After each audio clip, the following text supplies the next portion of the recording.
أما بعد فأعوذ بالله من الشيطان الرجيم بسم الله الرحمن الرحيم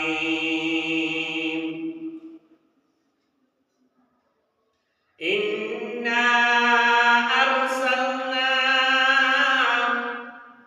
إنا أنزلناه في ليلة مباركة إنا كنا منذرين فيها يفرق كل أمر حكيم أمرا من عندنا إنا كنا مرسلين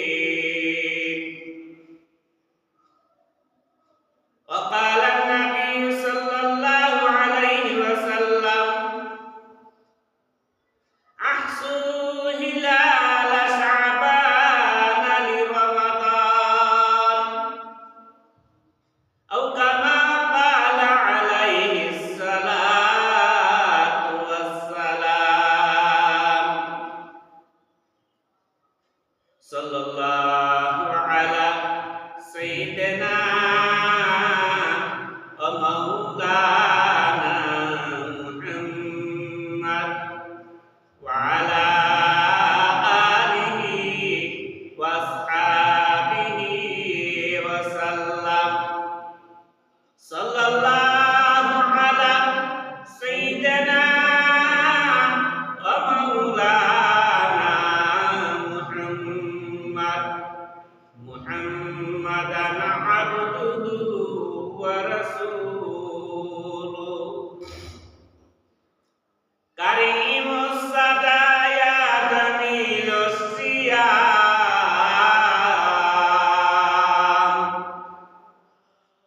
نبي البرايا شفيع الأمم بلغ العلا بكماله كشف الدجى بكماله حسنت جميع خصاله صلوا عليه وآله इलाही दिखा दे हमें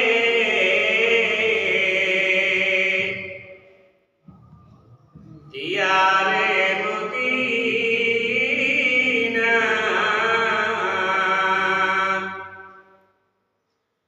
इलाही बना दे हमें गुबारे मदीना बलगल अला बिकमालिही कशफत तुजा बिकमालिही हसनत जमीअ फिसालिही सल्लु अलैहि व आलिही अल्हम्दुलिल्लाह আল্লাহ তাআলা লাখ কোটি শুকরিয়া যে মহান রব্বুল আলামিন আমাদেরকে পবিত্র শাবান মাসের প্রথম জুমায় আল্লাহ আমাদেরকে আশার বসার তৌফিক দান করেছেন। এই জন্য আল্লাহর শুকরিয়া আদায় করি আলহামদুলিল্লাহ। এই মাসটার নাম হলো শাবান মাস। এই শাবান মাসের মধ্যে অনেক ফজিলতের কথা আছে। আল্লাহ নবী সাল্লাল্লাহু আলাইহি সাল্লাম ফরমান এই শাবান মাসের মধ্যে একটি রাত্র আছে শবে বরাত নামে একটা রাত্র আছে। ওই রাত্রটার ইবাদত ফজিলত সম্পর্কে আল্লাহ নবী ফরমান যে এই রাত্রে আল্লাহ নির্ধারিত করেন এক বছরের ভিতরে কতজন আদম সন্তান দুনিয়ার বুকে আসবে, আর এই এক বছরে যারা আসবে দুনিয়ার বুকে তারা দুনিয়ার বুকে কতদিন তারা বাঁচবে, তারা কি খাবে কি করবে সব লিপিবদ্ধ করে দেওয়া হবে। আর এই 1 বছরের ভিতরে কয়জন মানুষ মৃত্যুবরণ করবে এই রাত্রে আল্লাহ নির্ধারণ করেন। নির্ধারণ করার আরো আগে কিন্তু এই রাত্রে ফেরেশতাদের দিয়ে আসার আল্লাহ ফয়সালা করেন। এই রাত্রটার ব্যাপারে আল্লাহ নবী বলেন, ও আমার মায়ার উম্মত, ফাকুমু লাইলাহা ওয়া সুমু ইয়াওমাহা। আল্লাহ নবী সাল্লাল্লাহু আলাইহি সাল্লাম বলেন, আমার মায়ার উম্মত, ওই দিনের দিবাগত রাত্রে তোমরা রাত্রের কিছু অংশ তোমরা জাগরণ করিয়া নবী আমি আল্লাহর ইবাদতি করো রে। এই রাত্রে জাগরণ করিয়া আল্লাহর ইবাদতি করো, আল্লাহর গোলামি করো, আর আল্লাহর নামে তোমরা রোজা রাখো। এই রোজা রাখার কথা আল্লাহ নবী বলছেন। রোজা রাখার অনেক ফজিলত এই দিনে। আর এই মাসটা হইল অন্য একমাত্র রমজান মাস ছাড়া অন্যান্য মাসের তুলনায় মাসটা সম্মানী মাস, দোয়া কবুলের মাস, ইবাদত বেশি বেশি ইবাদত করতেন। আর একদল মুসলমান আজ দুনিয়ার বুকে নাই। যারা আজকে দুনিয়ার বুকে নাই তারা কবরের অধিবাসী। হেরার মতো এতিম, হেরার মতো অসহায় আর কেউ নাই। দুনিয়াতে যে আওলাদ রাখিয়া গেছেন হেরার হাতে লেগে ছায়া রয়েছে। ও আমার আওলাদগণ, দুনিয়ার বুকে তোমরা রাইখা আসলাম রে। আমরা কত কষ্টে আছি তোমরা জানো না। অন্ধকার কবরের খবর একমাত্র আল্লাহ জানেন, দুনিয়ার আর কেউ জানি না রে। ও আমাদের আওলাদগণ, তোমাদেরকে যে দুনিয়াতে বাড়িয়ে দিলাম, ঘর দিলাম, সম্পদ দিয়ে আসলাম, আজকে দুনিয়া ছেড়ে পরকালে আসলাম রে। আর আসার পর তোমরা 3.5 দিনের জিন্দেগি পায়া আমাদের কথা বলে গেছো। হে দুনিয়ার জগতের মানুষ, তোমরা যদি তোমাদের মা বাবার হক আদায় না করো, একদিন তুমি দুনিয়ার বুকে থাকবে না রে। তোমার সন্তানও তোমার হক আদায় করবে না। আমার ভাইয়েরা, সময় থাকতে আমলকে ঠিক করো। দুনিয়ার জগৎটা হলো আমল পরিবর্তন করার জায়গা। সময় থাকতে যদি তুমি আল্লাহকে চিনো না, সময় থাকতে যদি তোমার বদ আমলে পরিবর্তন করিয়া নেক আমলে পরিবর্তন না করাও, এই দুনিয়ার জগতের মানুষ সময় হারায়া যদি তুমি আল্লাহকে ডাকো, তুমি আল্লাহ পাবি না। সময় হারায়া যদি তুমি আল্লাহকে ডাকো, আল্লাহ পাবে না, রাসূল পাবে না, পরকালও পাবে না। দুনিয়ার জিন্দেগি তো তোমার শেষ হয়ে গেছে। দুনিয়ার জিন্দেগি শেষ হয়ে গেল শুধু তোমার খেলায় আর খেলায়। সময় শেষ হয়ে গেছে, আর এখনো তোমার আমল পরিবর্তন করছো না। আমার দেশে আছে কিছু মুরব্বী, আমল পরিবর্তন হয়েছে না। 70 বছর 80 বছর হয়েছে গা, খাসলত পরিবর্তন করছে না। বিশাল মাসের বালি পাগল, উরুসের মধ্যে যে বালিকে পাগল, যাত্রা গালে নাকি পাগল, বাউলা গালে নাকি পাগল। আর আল্লাহ বলে না, আমার বান্দা বান্দি এই সমস্ত বদামল ছাড়ো। বদামল ছাইয়া শয়তানের দুকার থেকে কইয়া তুমি আমি আল্লাহকে চিনো, আমার রাসূলকে চিনো। একবারটা গান গা ও সময় থাকতে দররে মন, হ্যাঁ মসজিদের স্মরণ আসলে রেখা করতেছে। ও সময় থাকতে চিনো এমন মাবুদের স্মরণ। মাবুদকে তুমি সময় থাকতে চিনো, সময় হারায় যদি তুমি আল্লাহর ডাকো, তুমি আল্লাহ পাইতা না, রাসূল পাইতা না, তোমার দুনিয়ার জিন্দেগি বরবাদ করলো বাবা। এই মাসটা হলো ফজিলতের মাস, ইবাদতের মাস। আল্লাহরে বেশি বেশি ডাকো, জীবনের গুনাহ সামনে রেখে লজ্জিত হয়ে অপমানিত হয়ে আল্লাহর কাছে ফকিরের বেশে চাও। আল্লাহ হলেন আমাদের বাদশা, আমরা হইলাম আল্লাহর ফকির। ফকিরের মনিবের কাছে চাওয়ার মতো চাইলে মনিবের দরজা খোলা। আল্লাহ বলেন সময় থাকতে তোমার আমল পরিবর্তন করো। তুমি যদি তোমার আমলটা পরিবর্তন না করো, আমি আল্লাহ তোমার আমল পরিবর্তন করিয়া দিব না। তুমি যদি আমি আল্লাহর কাছে হেদায়েত চাও, আমি আল্লাহ তোমারে হেদায়েত দিব। তুমি যদি আমি আল্লাহর কাছে হেদায়েত না চাও, আমি আল্লাহ তোমার বড় হেদায়েত দিয়ে আসবো না। তুমি আমি আল্লাহর কাছে চাও, আমলটা পরিবর্তন করার জন্য তুমি চাও আমি আল্লাহর কাছে, আমি কিভাবে পরিবর্তন করে দিব একমাত্র আমি আল্লাহ জানি, তুমি জানো না। আজকের আলোচনা হলো অন্যের সম্পদ অন্যায়ভাবে আত্মসাৎ করা। এটা কতটুকু গুনাহ, কতটুকু পাপ, এটা অনেক বড় গুনাহ। অন্যের সম্পদ আত্মসাৎ করা, সম্পদ টাকাও সম্পদ, জমিনও সম্পদ। অন্যায়ভাবে যদি কেউ কাহারও সম্পদ আত্মসাৎ করে, এটার পরিণাম কি? পরকালে বিচার হবে না দুনিয়ার জগতে বিচার হবে? আল্লাহর নবী সাল্লাল্লাহু আলাইহি ওয়াসাল্লাম ফরমান, ও আমার মায়ের উম্মত, দুনিয়ার কোন মানুষ যদি কোন মানুষের সম্পদ অন্যায়ভাবে আত্মসাৎ করে, তার বিচারটা শুধু দুনিয়াতে নাই, পরকালে হবে স্পেশাল বিচার, দুনিয়ার জগতে হবে সাধারণ বিচার। এই সাধারণ বিচারটাই দুনিয়ার জগতের মানুষের জন্য যথেষ্ট। যারা ভিতরে আল্লাহর ভয় আছে, সাধারণ ইশারা পাওয়ার সাথে সাথে সে পরিবর্তন ঘটিয়ে যাবে, সে পরিবর্তন হয়ে যাবে। আল্লাহর কাছে বলবে, যে আল্লাহ, মনে হয় এই বিপদটা আমার ওই গুনার জন্য আসছে, আমার এই বিপদটা আমার এই গুনার জন্য আসছে। আল্লাহ, আমার এই গুনার জন্য, আমার এই বদআমলের জন্য আমি আল্লাহ তোমার কাছে খালিস দিলে তওবা করতেছি। দুনিয়ার জগতে যতদিন থাকবো আল্লাহর কোনদিন এই বদআমল করব না, এই ধরনের গুনাহ করব না, এই ধরনের জুলুম আর অত্যাচার করব না। যদি জ্ঞানী লোক হয়ে থাকে। আর মূর্খ লোকের উপরে বিপদ আইলেও হে গায়ে থাকে, ওইটা বুঝতাম, টাকা আছে, পয়সা আছে, লন্ডন আমেরিকা গিয়ে সেটা চিকিৎসা করে নেব। কিন্তু তোমার লন্ডন আর আমেরিকার পয়সায় কাজে আসবে না যদি আল্লাহর দয়া আর মায়া না থাকে।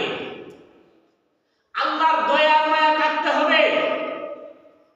তোমার কোটি টাকায় কাজে আসবে না যদি আল্লাহর দয়া আর মায়া না থাকে। আমাদের দেশের এক লোক বিরাট পয়সার মালিক ছিল, সে এমপিতে ফাঁস করছে, ফাঁস করে কোনো গরিব দুঃখী মানুষের ছাইরা নারা কাজ করছে না, হেরাও জন্য মনে গাইলেছি। তো আমার পয়সা দিয়ে আমি নির্বাচন গাইছি, আমি খুব বেটার উপকার করতাম, হে ফকিরও ভিক্ষা দিত না, এমন ছিল। কিন্তু শেষ মুহূর্তে আল্লাহ রাব্বুল আলামিন এমন এক লোক দিয়েছে, সে দুনিয়ার বুকে যতদিন ছিল আল্লাহকে ভয় করত না, আল্লাহকে ডরাইত না, আল্লাহর যত নাফরমানি মাত আছে তার মুখ দিয়ে বাইর হইত। হঠাৎ করে আল্লাহ রাব্বুল আলামিন তারে এমন রূপ দিয়েছে, প্রতিদিন তার শরীরের রক্ত পরিবর্তন করতে হয়, প্রতিদিন তার শরীরের রক্ত ওয়াশ করতে হয়। 2 নম্বর, আল্লাহ তার খানা বদ্ধ করে দিয়েছেন। আল্লাহ তারে দিয়েছেন কি জানেননি? প্রতিদিন তারে আটার জাউ খাওয়াইতে হয়। এও চাউলের জাউ না, চাউলের ভাত খাইতে পারবে না, চাউলের ভাত খেলে সে মৃত্যুবরণ করবে, চাউলের জাউ খাইলেও সে মৃত্যুবরণ করবে। কি কারণে? পাপ করতে করতে করতে করতে সীমা লঙ্ঘন করেছে।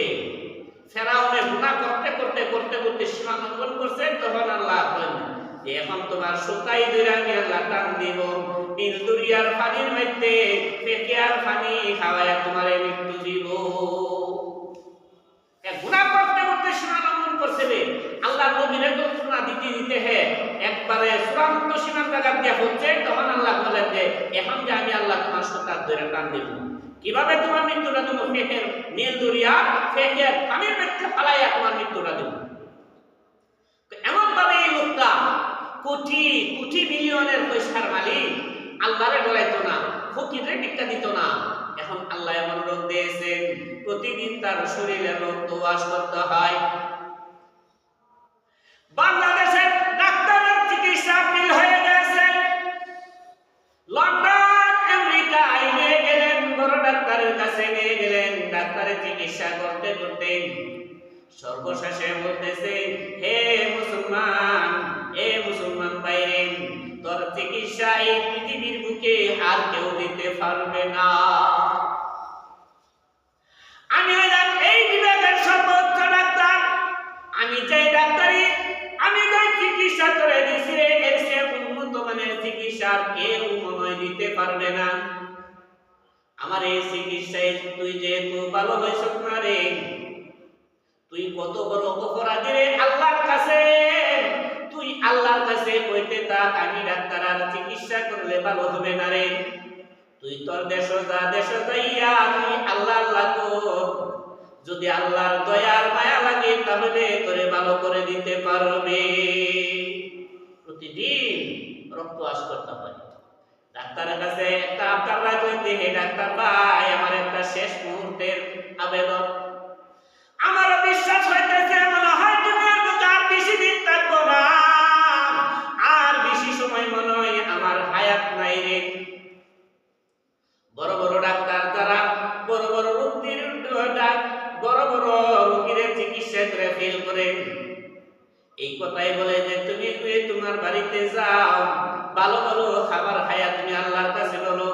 যদি আল্লাহর কাছে হায়াত থেকে আল্লাহ ভালো করে দিবেন, আমার চিকিৎসা আমি পর্যন্তই করলাম, তোমার চিকিৎসা করার মতো আর কোনো ব্যবস্থা আমার কাছে না। এই লোকটা বলতেছে যে ভাই, আমার জানে একটা জিনিস চাইতেছে, এই জিনিসের ব্যবস্থা তুমি করে দিতে পারবানি। তোমার আমি টাকা দেব, আমার ওজনে যে পর্যন্ত টাকা উঠবে এই পর্যন্ত তোমার টাকা দেব। তবে আমার জানটা চাইতেছে রে ভাই, দেশি মুরগ দিয়া, চিকুন চাউল দিয়া আমি বিরিয়ানি খাওয়ার জন্য। ডাক্তারের একটা বাসা থাকে, সারা বেটা ভাই, সারা বেটা খাইলে তুই এই মুহূর্তে মৃত্যুবরণ করবে। আমি পেলাম আমার এই পৃথিবীর বুকে তোর কোনো চিকিৎসা নাই, তুই এখন দেশের বাড়িতে যাই, সেটা আল্লাহ আল্লাহ কর। তুই কত বড় গুনাহ করছ, একমাত্র মাবুদ জানে, আর কেউ জানে না। আমি যে চিকিৎসা দিচ্ছি এই পৃথিবীর বুকে আর কোনো চিকিৎসা হতে পারে না, এর যে উন্নত চিকিৎসা হতে পারে না। এই লোকটা বাড়িতে আসার পরে এই আল্লাহ আল্লাহ করতেছে, তার খাওয়ার কি আকার যাও। কিছুদিন পর এসে মৃত্যুবরণ করলো।